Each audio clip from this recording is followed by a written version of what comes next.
ఇక ప్రధాన వార్త ఆదాబ్ హైదరాబాద్లో వరద సమయంలో బురద రాజకీయాలు వద్దు, నష్టపోయిన ప్రతి ఒక్కరికి నష్టపరిహారం అందిస్తాం, ఎకరాకు 10,000 నష్టపరిహారం, మృతులకు 5 లక్షల ఎక్స్గ్రేషియా, పశువులు చనిపోతే 50,000, జీవాలకు 5,000 చొప్పున అందజేస్తాం, కేంద్ర ప్రభుత్వాన్ని 5,000 కోట్ల తక్షణ సాయం అందించాలని కోరాం.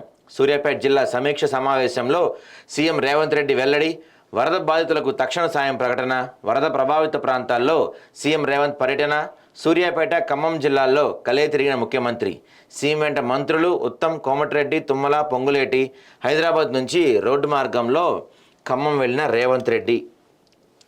సో నిన్న మనం చూసుకుంటే రేవంత్ ఒక భారీ కాన్వాయ్తోనే అక్కడికి వెళ్ళిన పరిస్థితి మనం చూసాము. అయితే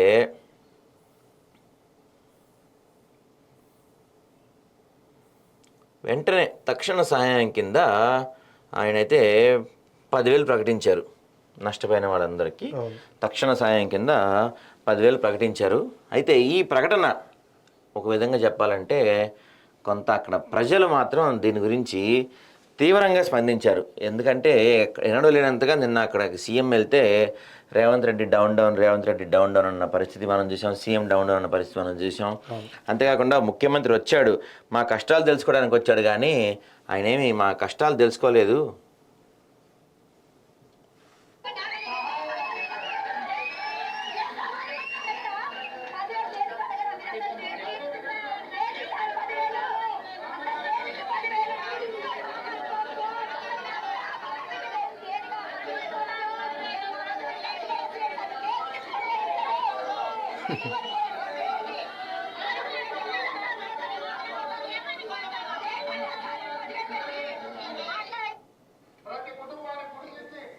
సో 10,000 ఇస్తా అంటే దేనికి ఆ 10,000, మీరు ఇచ్చే 10,000 మాకు దేనికి అని చెప్పి ఒక మహిళ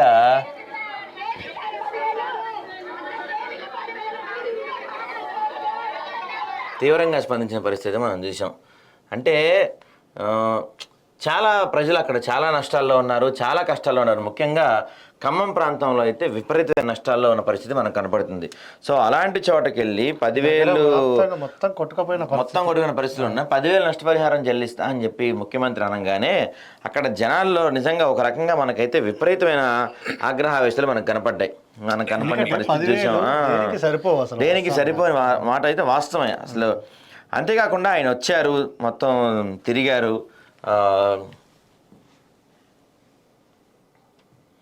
మొత్తం నిన్న అక్కడ సభ అయితే ఖమ్మం మొత్తం తిరిగిన తర్వాత ఒక ప్రెస్ మీట్ పెట్టారు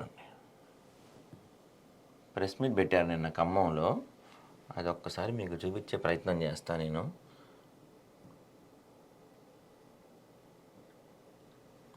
ఎందుకంటే ఆ ప్రెస్ మీట్ జరిగిన అంటే మొత్తం తిరిగారు, ఆయన మొత్తం అన్నీ చూశారు, అన్ని ప్రాంతాలు పాపం అంటే వీలైనంత వరకు తిరిగారు. ఎందుకంటే చాలామంది ఏమంటారంటే ముఖ్యమంత్రి జస్ట్ ఏదో వచ్చి వెళ్ళిపోయాడు కానీ లోపలికి రాలేదు, గ్రౌండ్ లెవెల్లో దిగలేదు, కిందకి రాలేదు అని చెప్పి, అదే బాధితుల దగ్గరికి రాలేదని చెప్పి ఆయన మీద అయితే నిన్న కొంతమంది వ్యతిరేకత వ్యక్తం చేసిన పరిస్థితి మనం చూసాం. స్థానిక ప్రజలు కూడా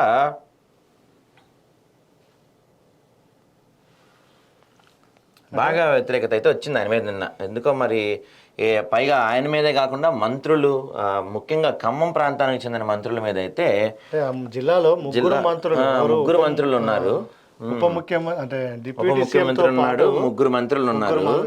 సో ఇంతమంది ఉండి కూడా అక్కడ ఏమీ చేయలేదు, పట్టించుకోలేదు అనే ఒక వార్తను మనం చూసాం నిన్న. మీకు ఒక ఫోటో చూపించే ప్రయత్నం చేస్తాను. అయితే ఆ వార్త అంతా బాగానే ఉంది, కానీ అక్కడ నిన్న ప్రెస్ మీట్ పెట్టినప్పుడు ఒక్క నిమిషం, ఆ ప్రెస్ మీట్ కూడా తీవ్ర వివాదానికి దారితీసింది అక్కడ. అదేంటంటే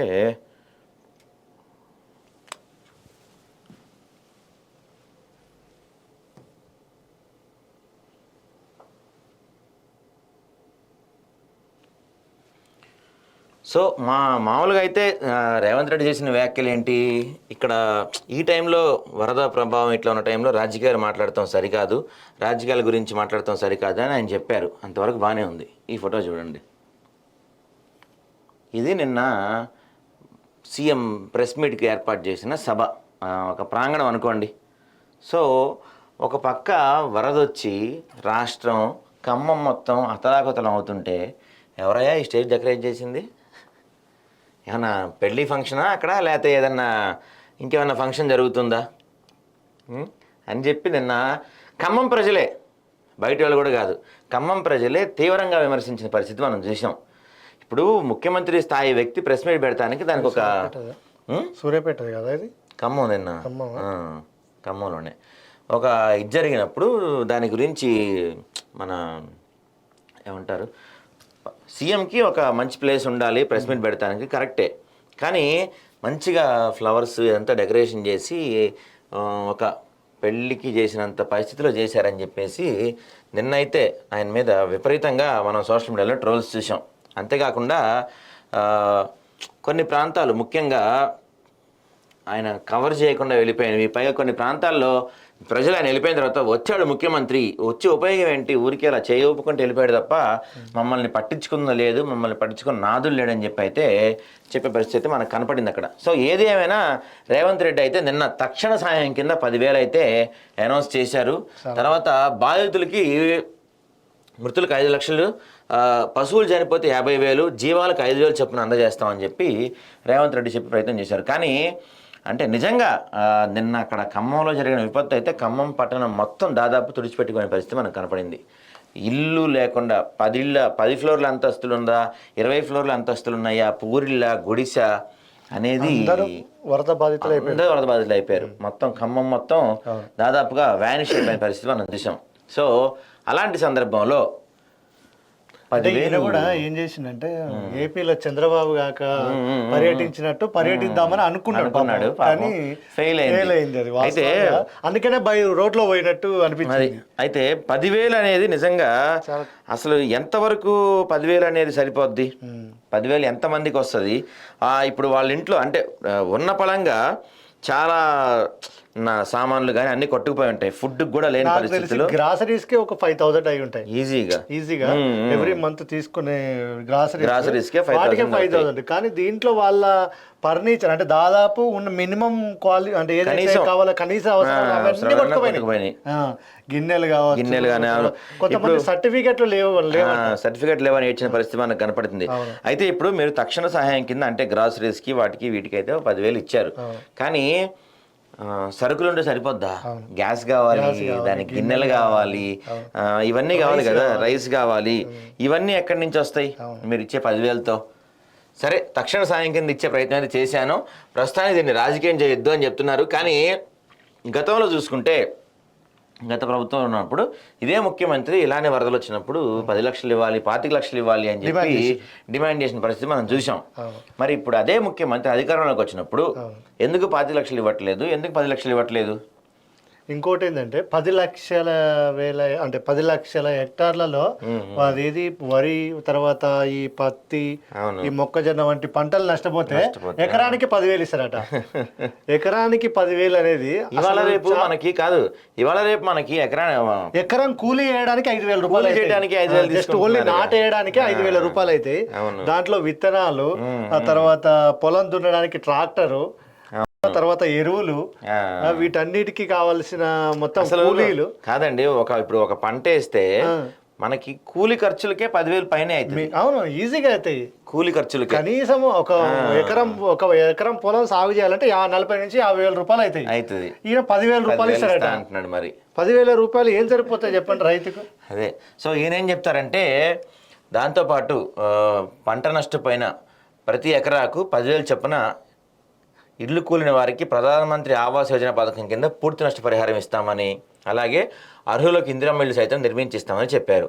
భారీ వర్షాలు వరదలతో తక్షణ సహాయంగా సూర్యాపేట జిల్లా కలెక్టరేట్కు 5 కోట్ల రూపాయలు ముందే మంజూరు చేసి సిద్ధంగా ఉంచడం జరిగిందని చెప్తున్నారు. ఇక సూర్యాపేట జిల్లాలో 21 చెరువులు తెగిపోయాయని, 15 గ్రామాల నుండి 420 మందిని సురక్షిత ప్రాంతాలకు తరలించామని, 20,000 ఎకరాల్లో పంట మునిగిందని, 7 పశువులు చనిపోగా 7 పక్కా ఇళ్లు, 33 కచ్చా ఇళ్లు కూలిపోయాయని, హైదరాబాద్, విజయవాడ జాతీయ రహదారి సైతం వర్షాలకు దెబ్బతినంగా దాన్ని పునరుద్ధరించేందుకు చర్యలు చేపడతామని చెప్పారు. అయితే ఇక్కడ ఇంకోటి, మాజీ ఉపరాష్ట్రపతి వెంకయ్యనాయుడు వరదల వల్ల నష్టపోయిన ప్రజల సహాయార్థం సీఎం సహాయనిధికి 10 లక్షల ఆర్థిక సహాయం అందజేశారు. ఇట్లా చాలామంది అయితే ఫండ్స్ ఇచ్చారు.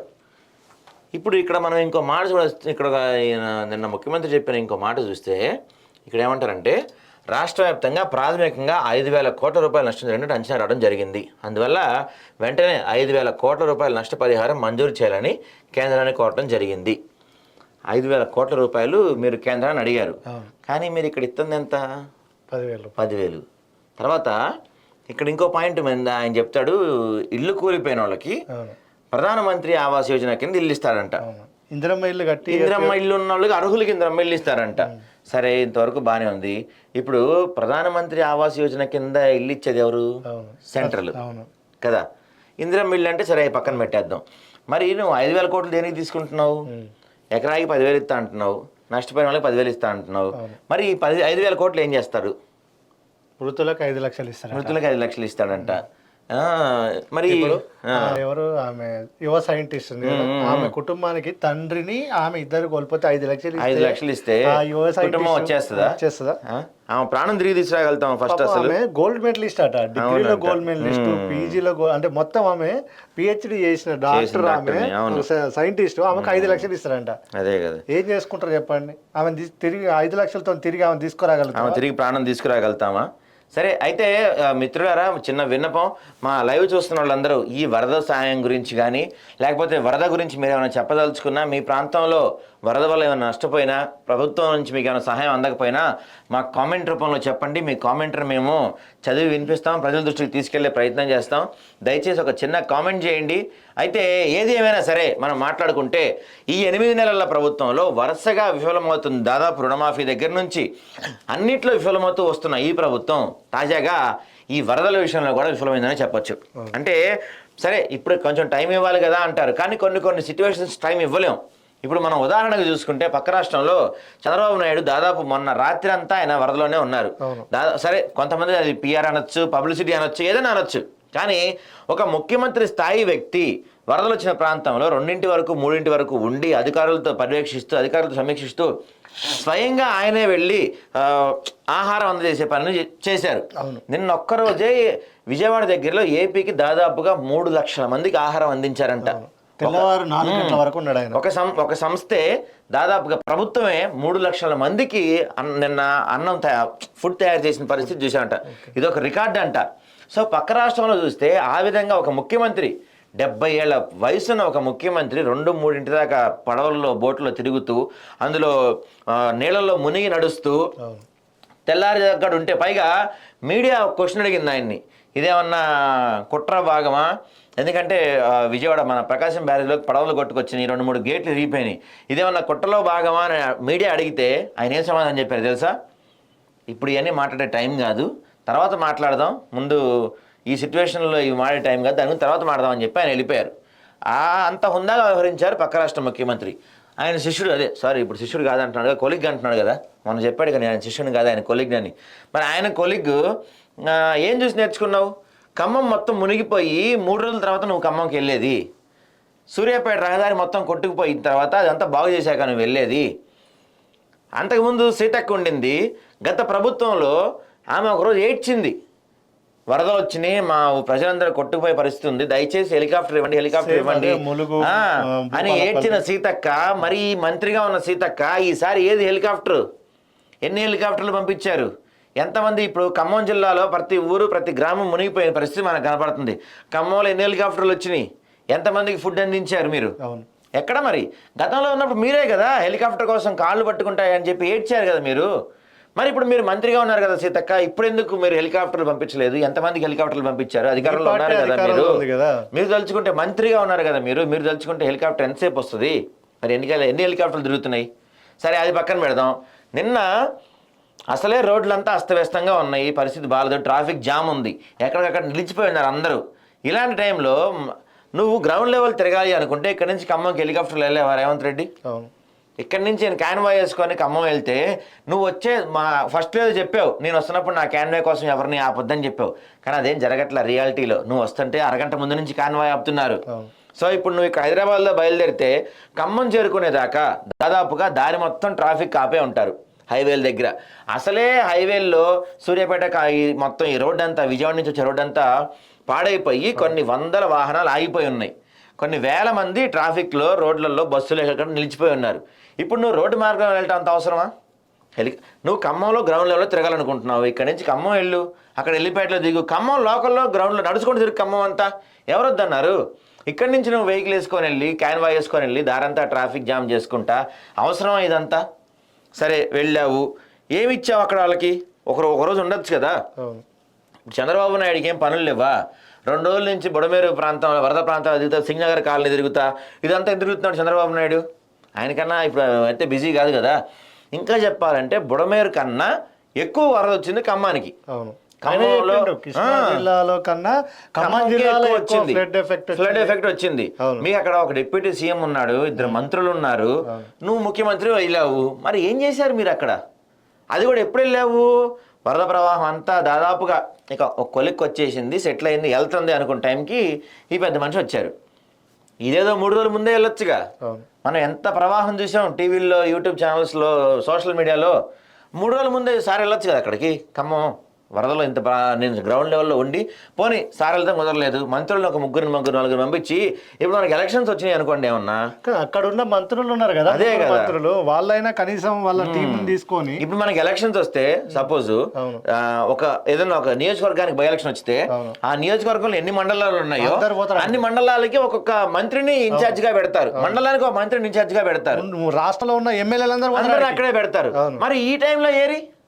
ఇప్పుడు ఈ టైంలో ఎమ్మెల్యేలు ఏరి, మంత్రులు ఏరి, మీరు ఎక్కడున్నారు?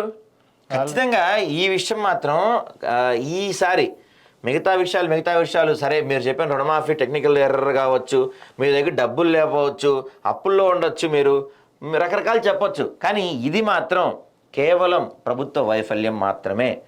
వరద వచ్చిన ప్రాంతానికి 3 రోజుల ముందు నువ్వు ఎందుకు వెళ్ళలేదు రేవంత్ రెడ్డి?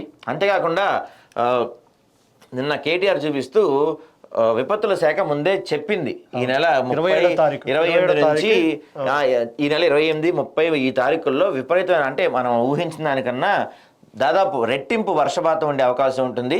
భారీ స్థాయిలో ఎగువ నుంచి గోదావరికి వరద వచ్చే పరిస్థితి కనపడుతుంది. ముందుగా చర్యలు తీసుకోండి అని చెప్పి విపత్తుల శాఖ హెచ్చరించింది. 27వ తారీఖే చెప్పింది. దాన్ని మరి ఎందుకు పట్టించుకోలేదు? ఇది పట్టించుకోలేదు. పోనీ సరే పట్టించుకోలేదు, లైట్ తీసుకున్నారు అనుకుందాము.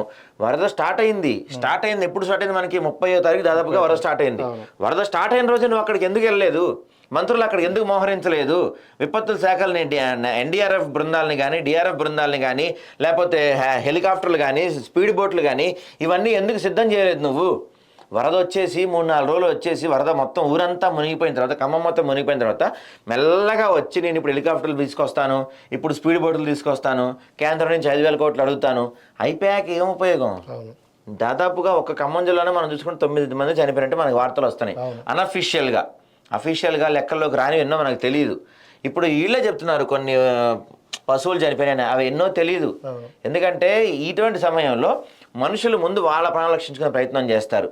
సో అక్కడ ఎన్ని పశువులు కొట్టుకుపోయినాయో తెలియదు, ఎన్ని కుక్కలు కొట్టుకుపోయినాయో తెలియదు, ఎన్ని పక్షులు కొట్టుకుపోయినాయో తెలియదు, వాటికి దిక్కులేదు ఇక. సో నిజంగా ఈ విషయంలో మాత్రం మేము మొన్నే చెప్పాము, ఆదాబ్ హైదరాబాద్ ఒక విమర్శని ఒక మంచి విమర్శే చేస్తాము, అది ప్రభుత్వానికి పనికొచ్చే విమర్శ చేస్తామని చెప్తున్నాము. కానీ ఈసారి మాత్రం మీకు చెప్పే ప్రయత్నం చేస్తున్నాం. ఖచ్చితంగా ఈ వరద విషయంలో మాత్రం తెలంగాణ ప్రభుత్వం పూర్తి స్థాయిలో వైఫల్యమైంది. ఏమంటాడు, అమెరికాలో ఉండి కేటీఆర్ ట్వీట్లు చేస్తుండు, ఫామ్ హౌస్ లో ఉండి కేసీఆర్ విమర్శలు చేస్తుండు, హరీష్ రావు విమర్శలు చేస్తుండు, గ్రౌండ్ లెవెల్ రావాలంటారు కదా. మీరు అధికారంలో మీరుండి ఏం చేస్తున్నారు? వాళ్ళని రమ్మంటానికి మీరు గ్రౌండ్ లెవెల్కి వెళ్ళారా? మీకు అనుభవం లేదే మరి సీఎం సీట్ ఎలా తీసుకున్నారు? మరి అంతే కదా, అనుభవం ఉన్న సీఎం కేసీఆర్, అంటే మాజీ సీఎం కేసీఆర్ ఏం చేస్తున్నారు అంటున్నారు. మరి మీరు అడగచ్చు కదా ఆయన సలహాలు. అదే, దయచేసి ఈ విషయం గురించి కామెంట్ చేయండి. ఒకళ్ళు కామెంట్ చేశారు, చంద్రబాబు నాయుడు గారు దురదృష్టి ఉన్న గొప్ప నాయకుడు, చంద్రబాబు గారు ఉమ్మడి రాష్ట్ర ముఖ్యమంత్రి సమయంలో చేసిన అభివృద్ధి ఫలాలు ఇప్పుడు తెలంగాణ ప్రజలు పొందుతున్నారని చెప్పి ఎన్ఎక్స్టీ గేమర్ అని చెప్పి ఒక వ్యక్తి కామెంట్ చేశారు. సో మీరు కూడా దాని గురించి అంటే ఈ వరదల గురించి కానీ వీటి గురించి కానీ ఏమైనా మాడాలంటే